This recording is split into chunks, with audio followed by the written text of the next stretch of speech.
जब भी कोरोना की हम कोई खबर दिखाते हैं ना तो आपको डराने की कोशिश नहीं करते, लेकिन मेरे ठीक पीछे ये जो शब्द आपको नजर आ रहे हैं ना, death@corona 2.0, इसके मायने हैं। मायने इसलिए हैं क्योंकि कोरोना ने जब अपना रूप बदला, हमने सबसे पहली बार आपको दिखाया। ब्रिटेन में कोरोना का जब दूसरा स्ट्रेन आया तब भी बताया, और उसके बाद थर्ड स्ट्रेन हफ्ते भर के अंदर आया तो भी बताया। लेकिन आज खबर बहुत बड़ी है। कोरोना का दूसरा स्ट्रेन अब भारत में आ गया है और 6 लोग संक्रमित पाए गए हैं। इसी पर बड़ी खबर हम आपको बताएंगे और दिखाएंगे। लेकिन जो चारों तरफ की तस्वीर है ना, ये सवाल खड़े कर रही है कि क्या नया साल फिर से कोरोना काल लेकर के आएगा? साल बदलेगा, खतरा बदलेगा या फिर बढ़ेगा? क्योंकि अब कोरोना ने जब अपना रूप बदला तो नए रूप में भारत में आया। भारत में जो लोग 6 संक्रमित पाए गए हैं, अलग अलग लैब में इनके सैंपल भेजे गए थे। अब कहां यह जा रहा है कि दिसंबर 2019 चीन से पूरे दुनिया में आया कोरोना, दिसंबर 2021 ब्रिटेन का कोरोना, जिसने भारत ही नहीं यूरोपियन कंट्रीज को परेशान करके रखा है। मौत का अलार्म बजा है, कोरोना का खतरा बढ़ा है। लेकिन आपको कौन सी सावधानी बरतने की जरूरत है, आपको बताएंगे और दिखाएंगे।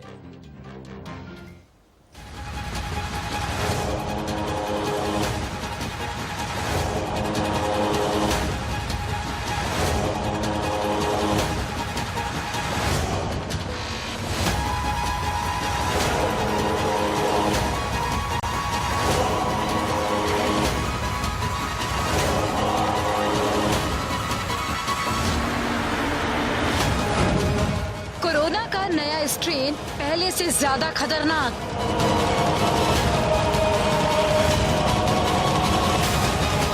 नए स्ट्रेन पर मौजूद वैक्सीन होगी कितनी असरदार?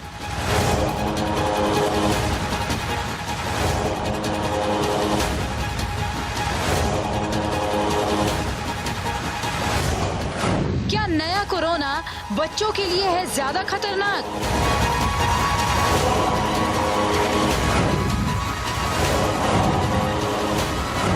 क्या नया कोरोना मरीजों को भी कर सकता है संक्रमित?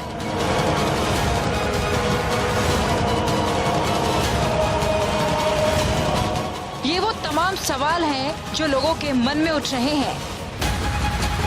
ब्रिटेन से आए कोरोना वायरस के नए वेरिएंट ने पूरी दुनिया में तहलका मचा दिया है। भारत समेत कई देशों ने ब्रिटेन से आने जाने वाली उड़ानों पर भी पाबंदी तो लगा दी, लेकिन वो इस खतरे से अछूते नहीं रहे। भारत में 6 लोगों में कोरोना का नया स्ट्रेन पाया गया है। बेंगलुरु, हैदराबाद, पुणे के लैब में जांच के लिए गए सैंपल्स में से 6 लोगों में नए स्ट्रेन की पुष्टि हुई है। ये सभी लोग ब्रिटेन से आए थे। भारत में नया कोरोना मिलने से सरकार अलर्ट है और लगातार हालात पर नजर बनाए हुए है।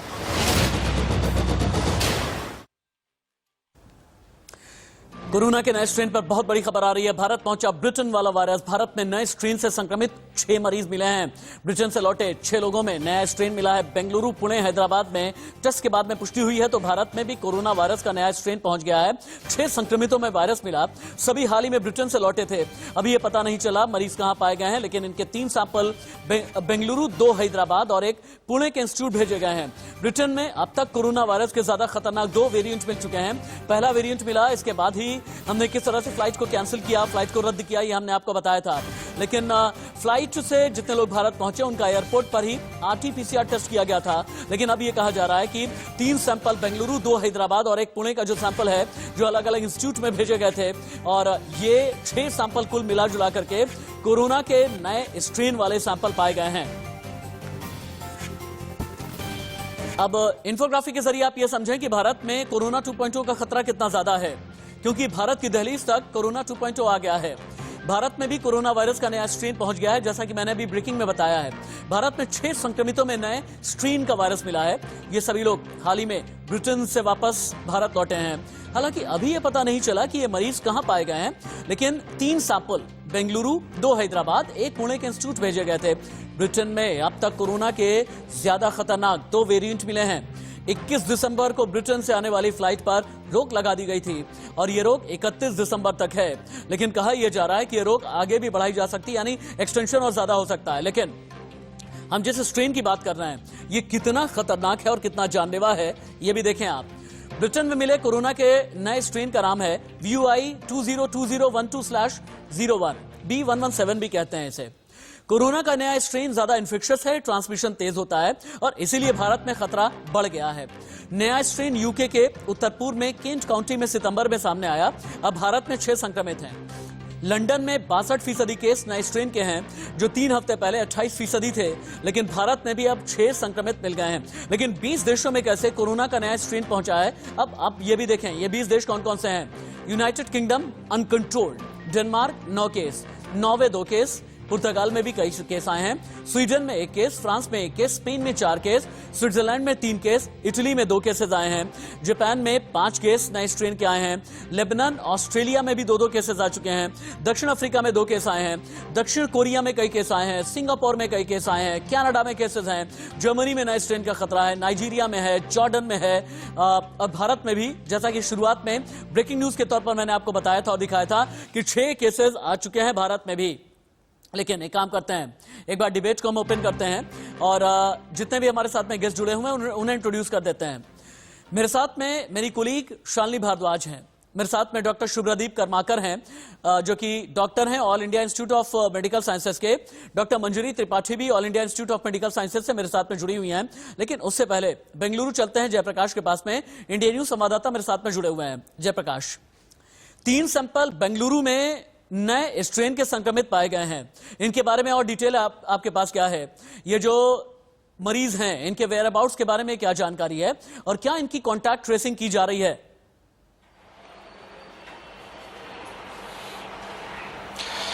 जी बिल्कुल, हमने कर्नाटका के जो हेल्थ मिनिस्टर है डॉक्टर सुधाकर, उनसे बातचीत की और बातचीत के दौरान उन्होंने कंफर्म किया कि तीनों के तीनों केसेस निम्हांस हॉस्पिटल में आइसोलेशन में अभी उनका जांच चल रहा है। और ये 3 मरीजों में एक माँ और बच्चा भी है और तीसरा एक जवान है जिसको न्यू स्ट्रेन ऑफ वायरस का कंफर्म हुआ है। और कुल मिला के 165 पैसेंजर्स यहाँ पे आए होते, उनमें से 28 पैसेंजर्स का आरटीपीसीआर में कंफर्म हुआ कोविड वायरस के लिए और इनमें से 3 केसेस अभी न्यू स्ट्रेन के लिए कंफर्म हुआ गया है। और देखा जाए तो 10 पैसेंजर्स अभी भी लापता हैं और होम डिपार्टमेंट और पुलिस के संपर्क में है हेल्थ ऑफिशियल्स और कॉन्ट्रैक्ट ट्रेसिंग चल रहा है। अच्छा। और जहां तक ये 155 केसेस है उनको लेके प्राइमरी और सेकेंडरी कॉन्टैक्ट्स पूरा अभी ट्रेस हो चुके हैं और इनको 28 डेज का जो आइसोलेशन का प्रोटोकॉल अभी जारी है। तो 3 पेशेंट्स अभी निम्हांस इंस्टीट्यूट बेंगलुरु के बहुत फेमस मेडिकल इंस्टीट्यूट है जहां पे उनका अभी जांच चल रहा है। और ये तीनों के तीनों अभी कोई सिम्टम्स नहीं है उनको, लेकिन ये न्यू कोविड वायरस का कंफर्मेशन इन तीनों को हुआ है।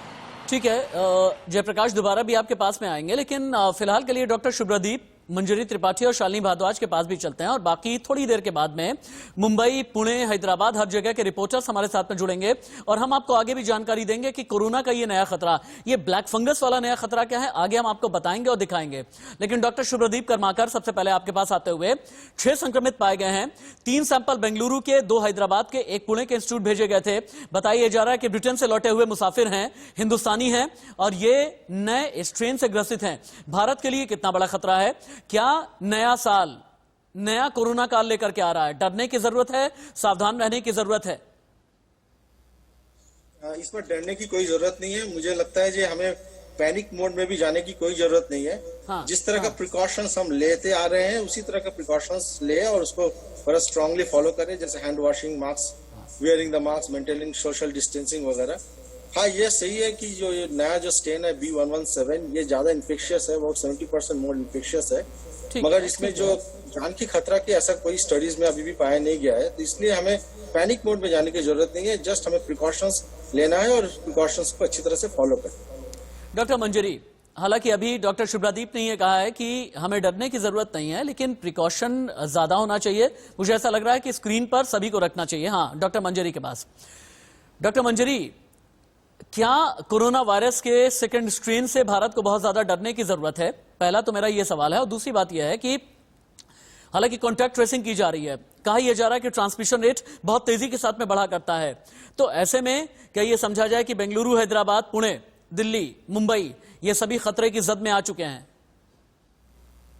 देखिए, ये सही है कि ये जो B117 वेरिएंट है इसका 70% ज्यादा या अधिक ट्रांसमिसिबिलिटी है। इसका मतलब है ये जल्दी फैलेगी। अगर एक व्यक्ति को है और उसके आसपास 6-7 व्यक्ति आए हैं, तो पहले अगर एक को होनी थी, अब 7 लोगों को हो सकती है जो इस व्यक्ति के आसपास आए हैं। ठीक है, तो इसीलिए ये बहुत जरूरी है कि हम डरे नहीं, क्योंकि डर से समाधान नहीं होगा। हमको सेफ्टी या प्रिकॉशन बरतने हैं और वो सेफ्टी साल के चेंज होने से बदलेगी नहीं। और ये मेन सेफ्टी है मास्क का पहनना, हाथ का धोना और जो है फिजिकल डिस्टेंसिंग रखना। तो ये 3 जो चीजें हैं, न सिर्फ original corona strain, variant corona strain, but हमारे देश में बहुत सारी बीमारियों से हमको बचाएगी, जैसे टीबी से ऐसा लगता है कि हमें बचाएगी। इन्फोग्राफिक स्टूडियो में चलना चाहिए। डॉक्टर मंजरी ने जो बात कही है उसे कोरिलेट करते हुए डॉक्टर शुभ्रदीप कर्माकर जो बात कर रहे हैं, इससे पहले कि मैं शालिनी के पास में जाऊं, कोरोना के कितने रूप हैं और वायरस ने अभी तक कितने बदलाव किए हैं, ये भी आपको आसान शब्दों में जानना बहुत जरूरी है। डॉक्टर साहब आप भी सुने, अगर मैं कोई गलती कर रहा हूं तो मुझे ठीक कीजिएगा आप। कितने बदलाव हुए हैं? सबसे पहले तो एक बदलाव है जिसे नाम दिया गया है N501Y। ब्रिटेन में यह स्ट्रेन मिला है, इसमें अमीनो एसिड को N लिखा गया है। यह कोरोना वायरस में पोजीशन 501 पर था और N अमीनो एसिड को अब Y ने रिप्लेस कर दिया और यही एक वजह है N501Y इसका नाम दिया गया है। एक तो यह बदलाव है। दूसरा बदलाव मिला है नाइजीरिया में, चेंज करें, P681H नाइजीरिया में स्ट्रेन मिला है। स्ट्रेन में पोजीशन 681 पर अमीनो एसिड P को H ने रिप्लेस कर दिया, यानी बदलाव हुआ है। ये है दूसरी ट्रांजिशन। तीसरे पर आ जाइए, बदलें, HV69/70।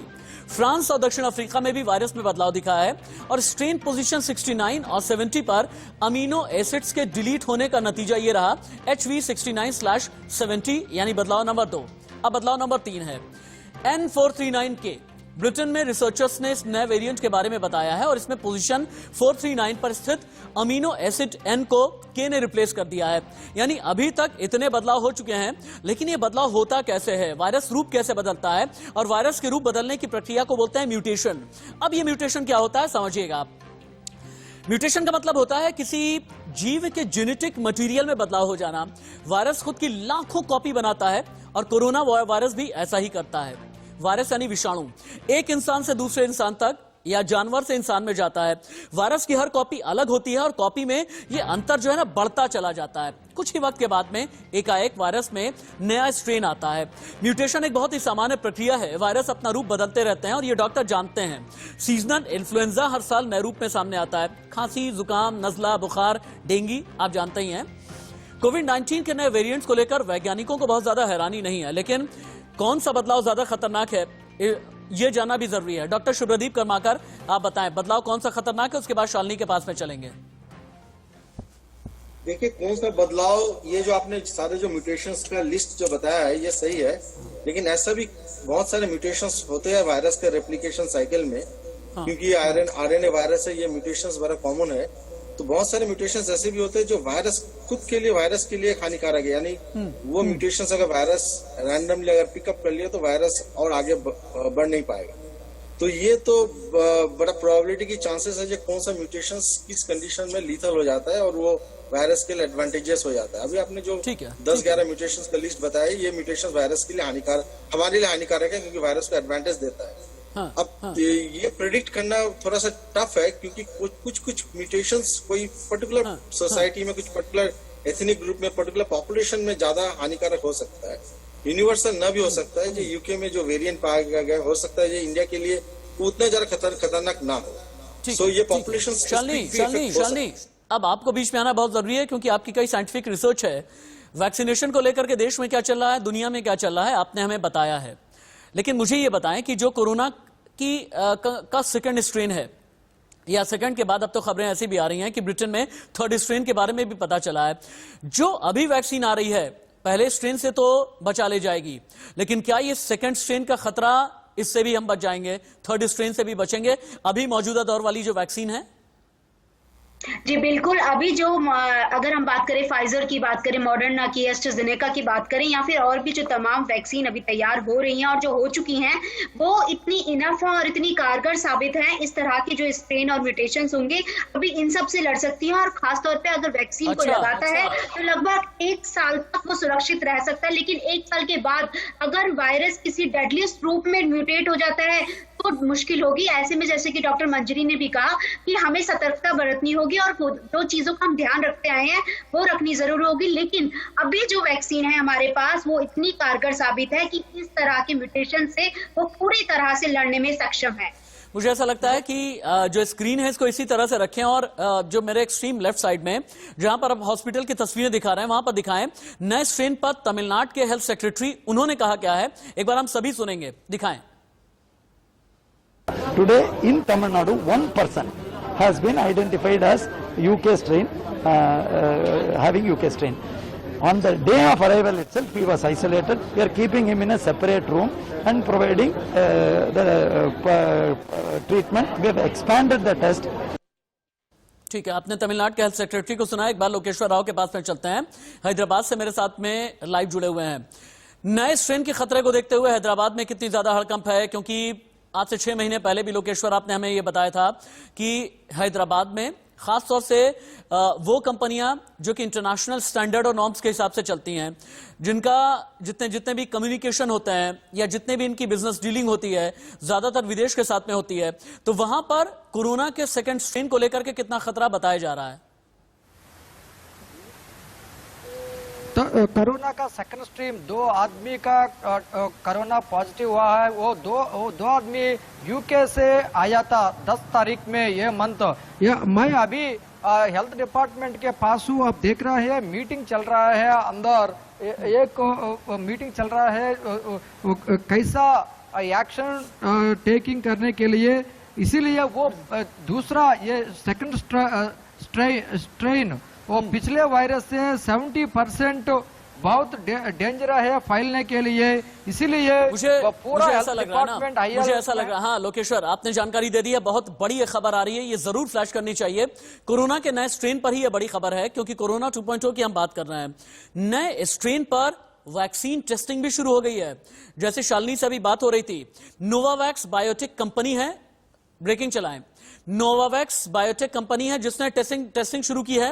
हाल ही में ब्रिटेन में नए स्ट्रेन वाले मरीज मिले हैं। भारत में भी कोरोना के नए स्ट्रेन से 6 संक्रमित मिले हैं। तो कोरोना के नए स्ट्रेन पर बड़ी खबर है, नए स्ट्रेन पर वैक्सीन टेस्टिंग शुरू हो गई है। नोवावैक्स बायोटेक कंपनी ने यह टेस्टिंग शुरू की है।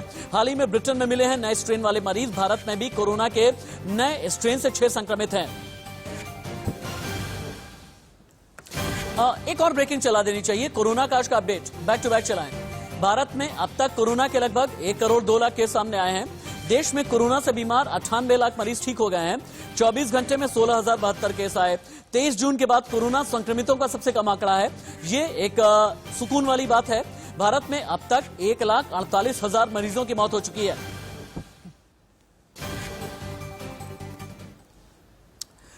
ये तो बात हो गई कोरोना के सेकंड स्ट्रेन की और 2.0 और 6 संक्रमित जो भारत में मिले हैं। लेकिन इस सेकंड स्ट्रेन के बाद ये ब्लैक फंगस का खतरा क्या है? ब्लैक फंगस कितना जानलेवा है? ब्लैक फंगस का कोरोना कनेक्शन क्या है? ब्लैक फंगस का हिंदुस्तानी कनेक्शन क्या है? आपको बताएंगे, दिखाएंगे एक ब्रेक के बाद। और याद रखिएगा, अगर आपको अपने बच्चों को बचाना है, अपनों को बचाना है, तो मेरे साथ में आप रहिए। वो जानकारी आपको देंगे जो अफवाह वाली नहीं होगी, वो जानकारी जिसमें कोई सनसनी यानी सेंसेशन नहीं होगा। खबर सच्ची, खबर सटीक, खबर सही। कि किस तरह से नए स्ट्रेन से संक्रमित 6 लोग भारत के बताए जा रहे हैं। हालांकि इनके वेयरअबाउट्स के बारे में, इनकी आइडेंटिटी के बारे में अभी तक कुछ भी नहीं पता चला है। लेकिन देश के 3 अलग अलग लैब में सैंपल भेजे गए थे। जो ब्रिटेन से लौटे हुए लोग हैं, इनमें से 6 लोग नए स्ट्रेन से संक्रमित पाए गए हैं। लेकिन एक और बड़ी खबर है, कोरोना के नए स्ट्रेन से जुड़ी हुई ये बड़ी खबर है। ब्रेकिंग न्यूज ये है कि कोरोना से ठीक हुए मरीजों में नई बीमारियां पाई जा रही हैं, नई तकलीफें पाई जा रही हैं, नए प्रॉब्लम्स पाई जा रही हैं। मरीजों में पाई गई है ब्लैक फंगस वाली नई बीमारी, बहुत जानलेवा है ये। मरीजों की जान बचाने के लिए शरीर के काटने पड़ रहे हैं अंग। सबसे पहले नई बीमारी के मामले दिल्ली में सामने आए। कुछ लोगों को इन्फेक्शन से बचाने के लिए आंखें तक भी निकालनी पड़ी हैं। ब्लैक फंगस का खतरा इतना ज्यादा है। लेकिन ब्लैक फंगस कितना खतरनाक है, ये आपके लिए जानना जरूरी है। ब्लैक फंगस के बारे में एक एक करके आपको बताते हैं। इस बीमारी से 54% मरीजों की मौत हो जाती है। शरीर में इन्फेक्शन कहां है उससे मोर्टालिटी रेट बढ़ या घट सकता है। ये फंगस जिस एरिया में डेवलप होता है उस पूरे एरिया को खत्म कर देता है। अगर सिर में बीमारी हो जाए तो ब्रेन ट्यूमर समेत कई बीमारियां हो जाती हैं। समय पर इलाज होने पर इससे बचा भी जा सकता है। अगर दिमाग में इन्फेक्शन पहुंचा तो मोर्टालिटी रेट 80% तक हो जाता है। साइनस इन्फेक्शन में मोर्टालिटी रेट 46% होता है। फेफड़ों में इन्फेक्शन होने पर मोर्टालिटी रेट 76% है। डिसमेंटेड इन्फेक्शन में मोर्टालिटी रेट 96% तक हो जाता है। लेकिन कोरोना से जो लोग कमजोर हो चुके हैं उनमें यह फंगल इन्फेक्शन बढ़ा है और दुनिया में म्यूकर मायोसिस इन्फेक्शन के मामले से 2% होते हैं और ये केसेस हिंदुस्तान में भी आने लगे हैं। अब ब्लैक फंगस की बीमारी से बचना कैसे है आप ये भी जान लें। कंस्ट्रक्शन साइट से दूर रहें, डस्ट वाली एरिया में न जाएं, गार्डनिंग या खेती करते वक्त फुल स्लीव्स के ग्लव्स पहने, मास्क जरूरी है। उन जगहों पर जाने से बचें जहां पानी का लीकेज है। जहां ड्रेनेज का पानी इकट्ठा हो वहां बिल्कुल नहीं जाना है आपको।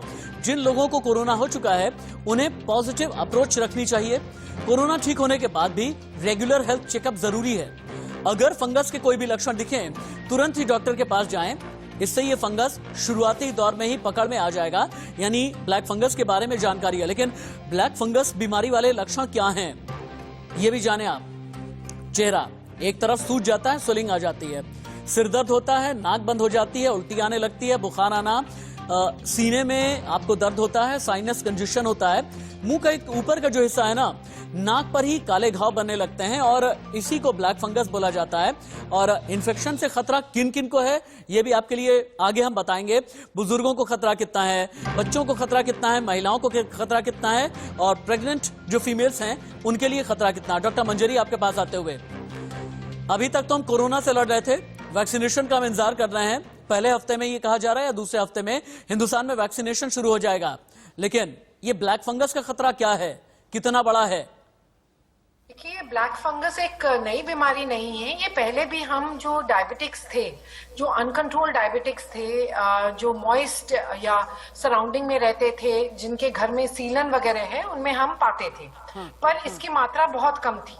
हमको पता है कि कोविड इम्यूनिटी को कम करता है और कोविड जिन मरीजों को डायबिटीज, ब्लड प्रेशर है, उसमें ज्यादा भारी होता है, ज्यादा उसका इफेक्ट होता है कोविड का, और उसमें मोर्टालिटी और मोर्बिडिटी भी ज्यादा होती है जिन मरीजों में डायबिटीज वगैरह है।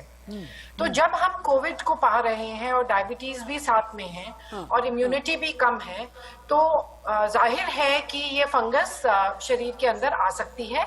और स्पेशली अगर सीलन है या आसपास गीला गीला है, सब कुछ साफ नहीं है, तो ये फंगस आने के ज्यादा चांस है डायबिटिक्स में। ये फंगस का, जैसे आपने बताया, ये मुंह के अंदर प्रवेश करती है और जो अपर मुंह का जो ऊपर का हिस्सा है जिसको हम पैलेट बोलते हैं, उसके अंदर वो अटैक करती है और वहां छेद भी कर सकती है और हड्डी तक को वो खा सकती है, जबड़ों की हड्डी को भी खा सकती है और फेस को डिसफिगर कर सकती है और अंदर देखने में वो काला काला ऊपर जमा होता है, तो ये ब्लैक कलर की होती है। That is why it is called black fungus.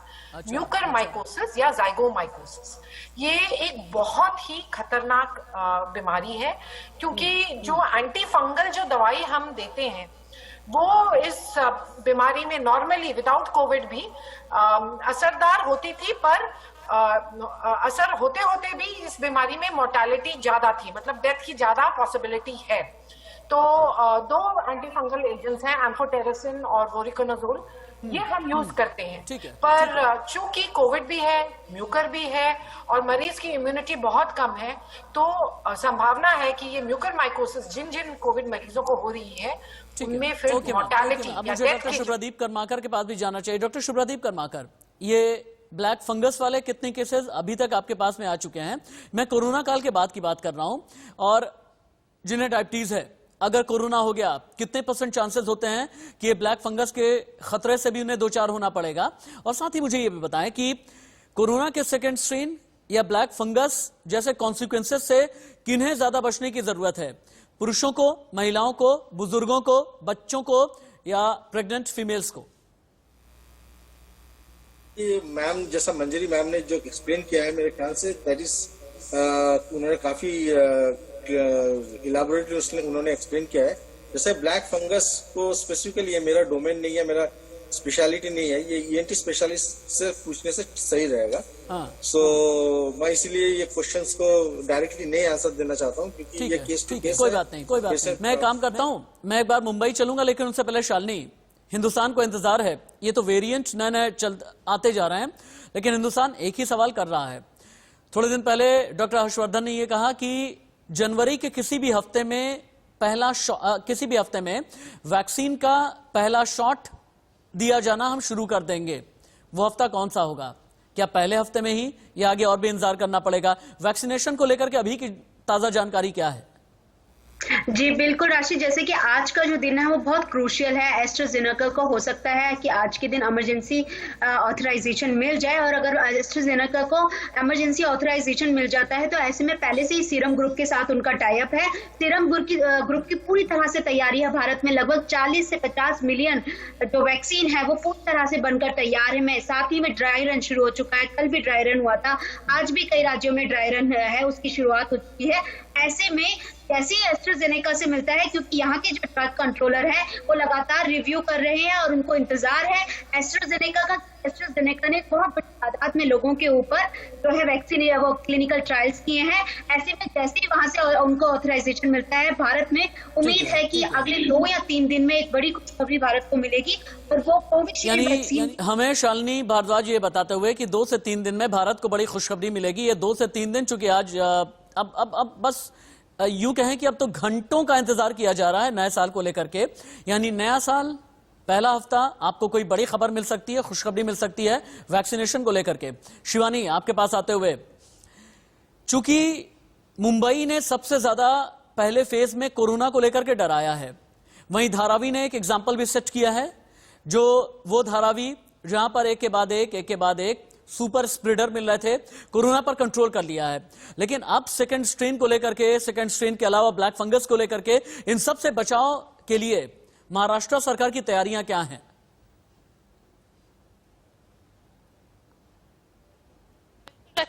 बारे में बात की जाए तो फिलहाल सेकंड स्ट्रेन को लेकर कोई खास तैयारी महाराष्ट्र में नजर नहीं आ रही है। हालांकि मास्क का पहनना और गाड़ियों के अंदर जितने भी लोग मौजूद हैं ड्राइवर के अलावा, उन सभी को मास्क पहनना कंपलसरी है। हालांकि इससे पहले 4 व्हीलर्स में जब लोग ट्रैवल करते थे तो मास्क नहीं पहनते थे तो भी बात चल जाती थी, लेकिन अब सभी को पेनाल्टी भरनी पड़ती है। इसके अलावा जो रात में कर्फ्यू लगाया गया है, क्योंकि मुंबई में हमेशा ही जो न्यू ईयर की पार्टीज होती हैं वो बहुत ही ज्यादा बड़े पैमाने पर सेलिब्रेट की जाती हैं, जिसकी वजह से लोग काफी ज्यादा देर रात तक, पूरे 2-2, 3-3 दिनों तक बाहर सेलिब्रेट करते नजर आते हैं। तो कर्फ्यू को काफी ज्यादा स्ट्रिक्ट कर दिया गया है जिससे कि भीड़ कम हो, क्योंकि इससे पहले भी बताया गया था कि जैसे मुंबई और महाराष्ट्र में सबसे ज्यादा केसेस थे, काफी ज्यादा हालात बुरे थे, तो वो दोबारा ना हो इसलिए कर्फ्यू को बहुत ही स्ट्रिक्टली मेंटेन किया जा रहा है। इसके अलावा महाराष्ट्र के पुणे में उनका जो एक लैब है, वायरोलॉजी लैब में भी एक सैंपल पाया गया है कोविड के नए स्ट्रेन का। शुरुआत में भी शिवानी बताई है, और आगे भी इस सेकंड स्ट्रेन के खतरे को लेकर के और भी मैं आपसे बातचीत करना चाहूंगा, लेकिन आपने जानकारी ये दी है कि महाराष्ट्र सरकार ने अभी कोई बड़ी तैयारी, मजबूत तैयारी, कॉन्क्रीट प्रिपरेशन नहीं की हुई है। अब मुझे डॉक्टर शुभ्रादीप ये समझाइएगा, आप चूंकि वेरिएंट की अलग अलग बात कर रहे हैं, स्क्रीन को ओपन कर दिया जाए, हम अलग अलग वेरिएंट की बात कर रहे हैं, सेकंड स्ट्रेन, थर्ड स्ट्रेन, इन सभी की बातचीत की जा रही है। कोई भी वायरस, मैं से कोरोना की बात नहीं कर रहा, कोई भी वायरस कितनी तेजी के साथ में म्यूटेट करता है, कितनी बार अपनी शारीरिक संरचना बदलता है, और इस संरचना का खतरा कितना मल्टीप्लाई होता जाता है। अच्छा, ये जो कोरोना वायरस, स्पेसिफिकली ये जो कोरोना वायरस है, ये आरएनए वायरस है। तो जब भी कोई भी वायरस रेप्लिकेट करता है और उसका जो प्रोजेनी बनाता है, तो उस रेप्लिकेशन के प्रोसेस में काफी एरर्स होते हैं। ये एरर्स के जरिए वायरस में नया नया वेरिएंट्स आते हैं। जैसे मैंने शुरुआत में कहा था, जो कुछ वेरिएंट्स होते हैं जो कि वायरस के लिए ठीक नहीं है, वो वेरिएंट्स खत्म हो जाते हैं हमारे पॉपुलेशन में, वो सर्वाइव नहीं करते। लेकिन कुछ वेरिएंट्स ऐसे होते हैं जो वायरस के लिए एडवांटेजेस होता है और वो पॉपुलेशन में सर्वाइव होता है और ज्यादा फैल जाता है। अभी जो B117 है, वैसा ही एक एडवांटेजियस वेरिएंट है वायरस के लिए, जिससे कि वायरस का सर्वाइवल एडवांटेज ज्यादा मिल गया है। वायरस बहुत ज्यादा संक्रामक हो गया है, वो वायरस एंट्री सेल के अंदर और ज्यादा मात्रा में हो रही है और वायरस पॉपुलेशन में ज्यादा फैल रहा है। तो ये डिफरेंट वेरिएंट्स होते हैं, वायरस के रेप्लिकेशन के नेचुरल साइकिल में होते रहते हैं, और कुछ वेरिएंट्स के कुछ एडवांटेजेस रहता है फैलने का। दिल्ली के well known reputed Gangaram hospital से मेरे साथ डॉक्टर धीरेन्द्र भी जुड़ चुके हैं। डॉक्टर धीरेन्द्र, हिंदुस्तान एक ही सवाल पूछ रहा है, भारत कोरोना फ्री कब होगा? इसका उत्तर तो शायद मेरे हिसाब से पिछले 10 महीने से पूरी दुनिया ढूंढ रही है, और हर बार 3 महीने आगे एक्सटेंड हो जाता है। कोई भी पूछता है मेरे से तो हम कहते हैं भाई 3 महीने रुको, तो 3 महीने नई लहर आ जाती है। तो सबसे इम्पोर्टेंट मेरे हिसाब से वैक्सीनेशन ही इसको रोक पाएगी। और दूसरा, जैसी हम लोगों की हैबिट्स हैं, जैसे मास्क पहनने की, सोशल डिस्टेंसिंग की हैबिट्स हैं, वो मेरे को नहीं लगता कि कोई अपने आप को इतना इतना रेगुलराइज कर पाएगा इंडिया में कि ये एक मेजर हथियार बने, जो होना चाहिए था। अभी भी अगर आप जाएं तो शायद ही 80% ऑफ जो लोग हैं वो बिना इसके ही काम करते हैं। दो चीजें हैं डॉक्टर धीरेन्द्र, 2 चीजें हैं, ये भी आपसे जानना जरूरी है, क्योंकि ब्रिटेन से लौटे हुए 6 लोग कोरोना संक्रमित पाए गए हैं, और ब्रिटेन का जो स्ट्रेन है B117 उनमें पाया गया है। अलग अलग लैब में सैंपल्स भेजे गए थे, अभी की जानकारी है ताजा। अब मुझे ये समझाएं आप, थोड़ा सा मुझे ये समझाइएगा कि बात होती है इम्यूनिटी की, बात होती है रेस्पिरेटरी सिस्टम की, यानी श्वसन तंत्र की। तो ऐसे में आने वाले दिनों में और खतरा कितना ज्यादा है, इम्यूनिटी के लिहाज से खतरा कितना ज्यादा है, और जिन लोगों को सांस की बीमारियां हैं उनके लिए खतरा कितना ज्यादा बन जाता है?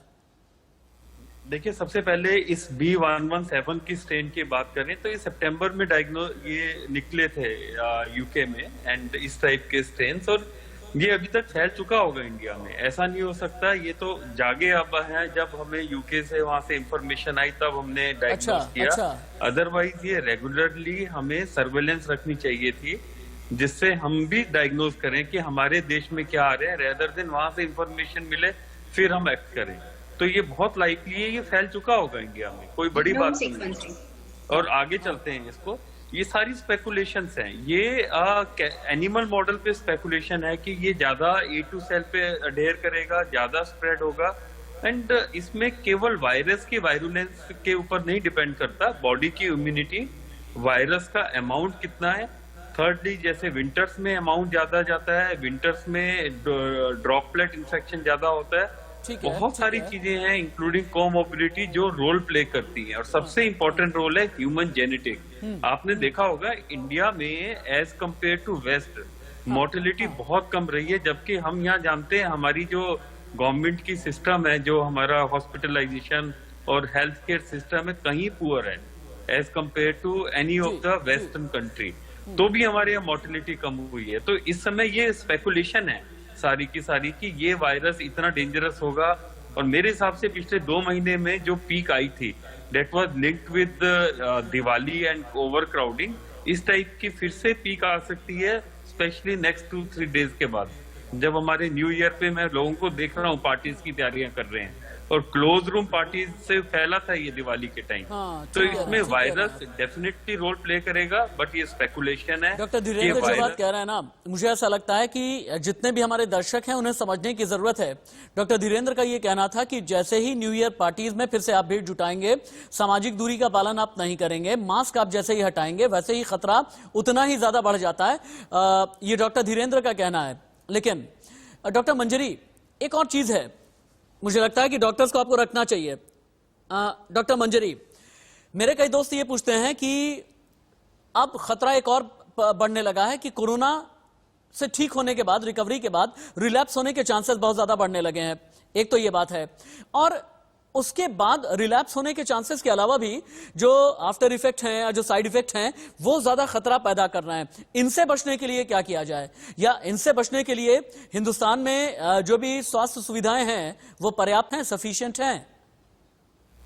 देखिए, बहुत सारे सवाल आपने कर लिए हैं। मुख्य ये है कि कोरोना जो होता है अक्यूट फेज में, वो वही नहीं छोड़ता है हमको। कोरोना होने के बाद लंग में डैमेज होता है, लंग में फाइब्रोसिस होती है, ऑक्सीजन की जरूरत पड़ सकती है, कभी कभी परमानेंट ट्यूब पे, ट्रैकेस्टोमी पे मरीज घर जा रहे हैं, तो वो होता है।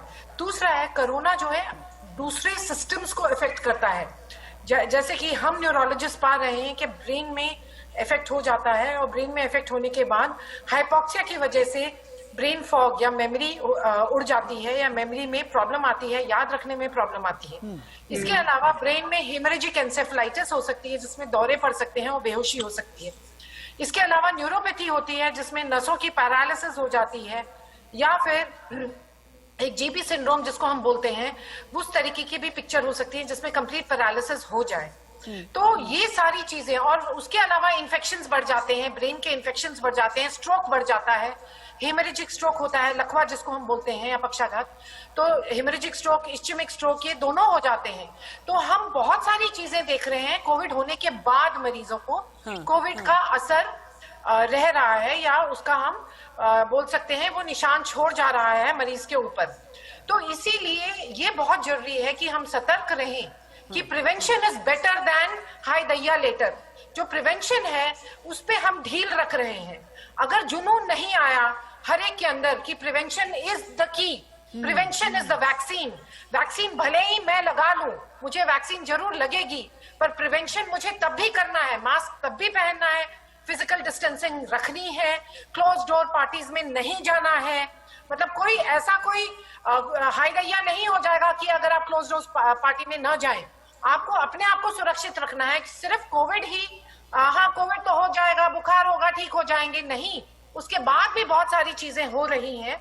इसके लिए ये बहुत जरूरी है कि हम समझें prevention is better than cure, और मास्क, हाथ धोना और फिजिकल डिस्टेंसिंग हम तब भी लगे। और इसीलिए मैं बोल रही हूँ ये वैक्सीन को लेके जो खुशी है, ये खुशी होना जायज है, होनी भी चाहिए, बट खुशी के साथ केयरलेसनेस या हम ऐसे एटीट्यूड में रहें, हम अपने बिहेवियर को चेंज न करें। देखिए बहुत सारी चीजें चेंज हो सकती हैं, दवाई लो ये ठीक हो जाएगा, दवाई लो वो ठीक हो जाएगा। बिहेवियर को चेंज करना ये बहुत ही मुश्किल होता है। बिहेवियर को चेंज करने का एक मात्र तरीका है कि खुद आप रियलाइज करो। ये सेल्फ रियलाइजेशन जब तक नहीं आएगा एक एक मनुष्य को इस देश में, मंजरी अच्छी बातें बोल रही हैं, और डॉक्टर मंजरी बहुत ही अलार्मिंग बातें बोल रही हैं। और डॉक्टर धीरेन्द्र, चूंकि आप गंगाराम हॉस्पिटल को रिप्रेजेंट कर रहे हैं, और ये देश का ऐसा हॉस्पिटल है जहां दिल्ली में सबसे ज्यादा मरीज सामने आए थे, और अभी भी सबसे ज्यादा जो कोविड इन्फेक्टेड मरीज हैं गंगाराम हॉस्पिटल से ही सामने आते रहते हैं। और इसीलिए आपसे एक चीज पूछना पड़ेगा मुझे कि जैसा हमने शुरू के दौर में देखा था कि कोरोना का एक चक्र था, ये चक्र कैसा था? दिल्ली, मुंबई, पुणे या फिर हैदराबाद जैसे जो बड़े शहर हैं, कोलकाता जैसा शहर हो गया, बेंगलुरु जैसे जो मेट्रो सिटीज हैं, सबसे पहले यहां पर केसेस सामने आए, होते होते होते फिर नीचे के बड़े शहरों में गए, फिर टियर 2 सिटीज में गए, उसके बाद जाकर के गांव तक फैल गया। अगर ये कोरोना का सेकंड स्ट्रेन है, कहा यह जा रहा है कि ब्रिटेन से आए हुए लोग हैं, और ये लोग यकीनन शहरी हैं, बड़े बड़े शहर के हैं, क्या यह माना जाए कि ठीक उसी तरह की साइकिल एक बार फिर से चलने का खतरा है? यानी बड़े शहर, टियर 2 सिटीज, फिर बाकी गांव। देखिए ये तो बड़ी क्लियर बात है, डॉक्टर मंजरी ने बिल्कुल अप्रोप्रिएटली बोला है। अगर ये वायरस है, इसको मौका मिलना चाहिए फैलने का, समझने की कोशिश करें। तो इसमें अगर प्रिवेंशन नहीं होगी, और जो मेरे को बिल्कुल नहीं दिखता, मतलब मैं देखता हूँ शहरों में या कहीं भी आप चले जाओ, लोग थक गए हैं, लोग अब सोच ही नहीं रहे हैं कोरोना के बारे में। उनको लगता है ये कोरोना किसी और के लिए बना है, मेरे को नहीं हो सकता। और जिनको होता है आप उनकी देखिए लाइफ 3-3, 6-6 महीने हो गए, नॉर्मल लाइफ बिल्कुल नहीं हुई है। उसमें से 50% ऑफ द पेशेंट्स, ना केवल ओल्ड विद कोमोबिडिटी, मैं यंग पॉपुलेशन की बात कर रहा हूँ, अभी तक उनके लंग्स ठीक नहीं हुए हैं और मल्टी ऑर्गन अफेक्शन शुरू हो गया है उन पेशेंट्स में। उन लोगों में भी जो रिकवर हो रहे हैं उनमें भी डर नहीं रहा है, वो फिर से पार्टीज मनाने जा रहे हैं। मैं आपको इंडिविजुअल पेशेंट से मैं डील करता हूँ, अराउंड 2500 ऑनलाइन मैंने ट्रीट किए हैं, और इन पेशेंट अराउंड 1000, तो उनमें भी डर नहीं है, वो भी सोचते हैं कि ये कोरोना पर। एक बहुत बड़ी ब्रेकिंग न्यूज आ रही है चीन की कोरोना वैक्सीन को लेकर के। ये ब्रेकिंग न्यूज है, दुनिया को चीन की कोरोना वैक्सीन पर भरोसा नहीं है। चीन की कोरोना वैक्सीन को लेकर के सर्वे में बड़ा खुलासा हुआ है। पाकिस्तानियों को भी चीन की वैक्सीन पर भरोसा नहीं, पाकिस्तानी जनता नहीं चाहती चीनी वैक्सीन लगवाना। चीन के वुहान से ही दुनिया में फैला था कोरोना। शालिनी को यहां पर लेकर के आना चाहिए। शालिनी, ये वैक्सीन में भी चाइनीज माल आ गया। जी बिल्कुल, ये इस तरह की जो खबरें हैं लगातार आती रही हैं, और खास तौर पे अब तो इस तरह की भी खबरें आ रही हैं कि वैक्सीन का जो डेटा है, यानी कि जो फॉर्मूला है, वो भी चुराने की कोशिश की जा रही है। तो इस तरह की चीजों से का जो है वो बहुत ध्यान रखना पड़ेगा। लेकिन सच्चाई ये है, जैसे कि डॉक्टर धीरेन्द्र ने भी कहा है, डॉक्टर मंजरी ने भी कहा है, डॉक्टर शुभ्रादीप ने भी कहा है कि हमें सोशल वैक्सीन पर ध्यान रखना होगा, यानी कि हमें अपनी ध्यान खुद रखना होगा, और चलता है जो एटीट्यूड है उसको दूर करना होगा। ठीक कह रहे हैं आप। ठीक। और मैं एक बात चाहूंगा कि जो मेरे तीनों पैनलिस्ट हैं, मैं इससे पहले कि प्रोग्राम को कंक्लूड करूं, खत्म करूं और ब्रेक लूं, मैं एक बार चाहूंगा कि एक डॉक्टर मैसेज कोरोना को लेकर के जरूर जाना चाहिए एक ऐसे वक्त में जबकि देश न्यू ईयर सेलिब्रेशन की तैयारी कर, देश नहीं बल्कि पूरी दुनिया कर रही है। तो ऐसे में सामाजिक दूरी का पालन करना जरूरी है, मास्क लगाना जरूरी है। मैं एक बार चाहूंगा कि डॉक्टर का 133 करोड़ हिंदुस्तानियों के लिए एक ब्रीफ मैसेज जरूर जाए, जिनके जरिए हम बचाव कर सकें, जिनके जरिए हम प्रिकॉशनरी मेजर्स उठा सकें, जिनके जरिए हम प्रिवेंशन कर सकें। डॉक्टर शुभ्रदीप, आपसे शुरू करना चाहूंगा, 30 सेकंड का एक ब्रीफ मैसेज। ये करना चाहता हूँ, सबसे ये अपील करना चाहता हूँ जो कोरोना को काफी सीरियसली ले, इसको नजरअंदाज ना करे, इसको कैजुअली ना ले, और जो डॉक्टर साहबों ने, बाकी डॉक्टर साहबों ने जो कहा है, जो we have to take precautions, social distancing maintain करना। डॉक्टर मंजरी, क्या दिमाग और अपनी जहनियत से ये निकालने की जरूरत आज भी है कि तुम्हें तो कोरोना हो जाएगा, मुझे नहीं होगा? बिल्कुल। ये समझिए कि कोरोना की वजह से न सिर्फ कोरोना के मरीज भर्ती हो रहे हैं, सारे अस्पताल कोरोना मरीजों से भरे हुए हैं, बाकी बीमारियां सफर हो रही हैं। बाकी बीमारियां, हार्ट की बीमारियां, ब्रेन की बीमारियां, किडनी की बीमारियां, कैंसर की बीमारियां, उनके लिए बेड नहीं मिल रहे हैं। Doctor Dhirendra, doctor message to the nation, बीमारियां भी इफेक्ट हो रही हैं। ठीक है डॉक्टर धीरेन्द्र। वैक्सीनेशन आने के बाद भी आपको प्रिवेंटिव मेजर्स रखने पड़ेंगे, आप इनसे नहीं अछूते रह सकते। और आप अपने लिए ना भी डरें, अपने बड़े बुजुर्गों के लिए, अपने आसपास के दोस्तों के लिए जिनके लिए आप परवाह करते हैं, आप उनके लिए डरें और उनमें ना फैलाएं। तो ये हर आप तीनों ही डॉक्टर्स का, डॉक्टर मंजरी, डॉक्टर धीरेन्द्र, डॉक्टर शुभ्रदीप कर्माकर, बहुत बहुत शुक्रिया। शालिनी, आपका भी धन्यवाद, और ग्राउंड जीरो से जितने भी रिपोर्टर्स मेरे साथ में जुड़े थे, बहुत बहुत शुक्रिया। अंत में इतना ही कहना चाहूंगा कि कोरोना का सेकंड स्ट्रेन 6 केसेस आए हैं, शुरुआत में 6 केसेस आए हैं, कॉन्टैक्ट ट्रेसिंग की जा रही है, इनके जरिए और कितने इन्फेक्शन हुए हैं ये पता किया जा रहा है। लेकिन जब चंद घंटों के बाद, या यूं कहें कि अब तो दिन का भी फासला नहीं रह गया और नए साल का जश्न मनाने के लिए दुनिया और पूरा हिंदुस्तान तैयार है, तो आपको सामाजिक दूरी का पालन करना बहुत जरूरी है। घर बैठे रहें, मोबाइल फोन का इस्तेमाल करें, हैप्पी न्यू ईयर कह दें। आप हैप्पी हैं तभी न्यू ईयर हैप्पी होगा, आप कोरोना फ्री हैं तभी न्यू ईयर हैप्पी होगा, और तभी नए साल की मुबारकबाद अच्छी या बेहतर रहेगी। और इसलिए हम ये कह रहे हैं, भीड़ लगा करके सेलिब्रेशन ना करें, अपना ख्याल रखें, अपनों का बहुत ख्याल रखें।